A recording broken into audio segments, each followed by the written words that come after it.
can't control her rage and is worried that Lee not only sees it, but might get the brunt of it. We'll be right back. Regular. Music. Go on to golf. Nice. Okay, bump in. When have I ever said that he'll be at Christmas or Thanksgiving? You said that at my house one day, and I said, not at my house, he won't. No, I've never said that.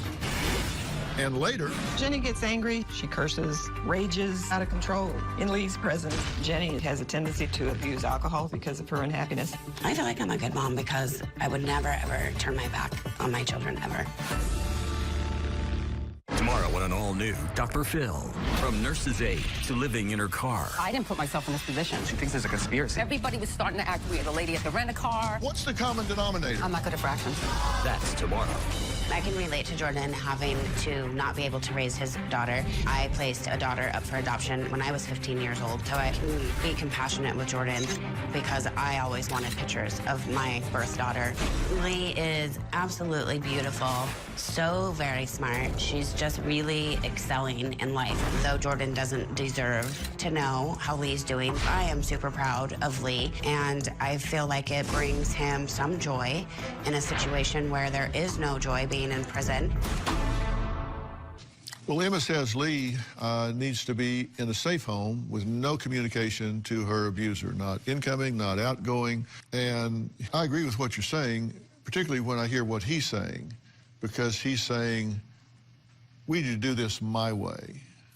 So it's not like I'll listen to anybody because my judgment is obviously the worst in the history of the world, so I'll listen to anybody. That's not what he's saying. He said, no, I know best.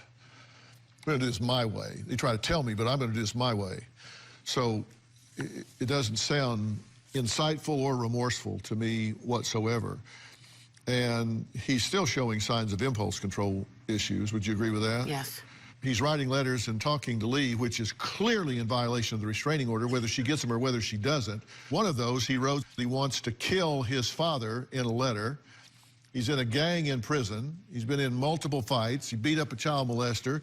He's showing a lack of impulse control in a highly structured environment, which I can tell you would predict really poor impulse control in a less structured environment.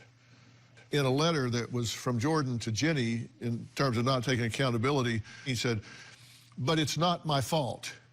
It's not my blank fault that I have so much anger and emotions. It's not my fault that I'm PDD or whatever I have. It's not my fault I was abused. It's not Lee's fault that what I did to her. It's not my fault that I went through the I went through. It's nobody's fault but their own. And it's not my fault when the day comes I decide to kill my dad. It's not my fault that I do what I do. Those are the kind of writings that you find after somebody's gone and shot up a place. This is not a stable individual. No. And never has been. Just in my opinion. And this is what I do for a living. There's anger and a lack of impulse control.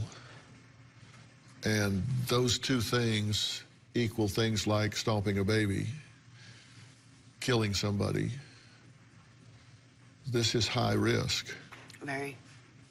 And your concern is that she is keeping the door open to this child. Well, he becomes eligible for consideration for parole in August of 2020. My concern is that he'll show up on her door, that he'll be allowed in, that he'll be allowed to have contact with Lee. What I would like is assurance from Jenny that that won't happen, that she will keep him away from Lee. That's all I want. I just want Lee to be safe. I want her to be safe and happy and protected, and I just don't feel like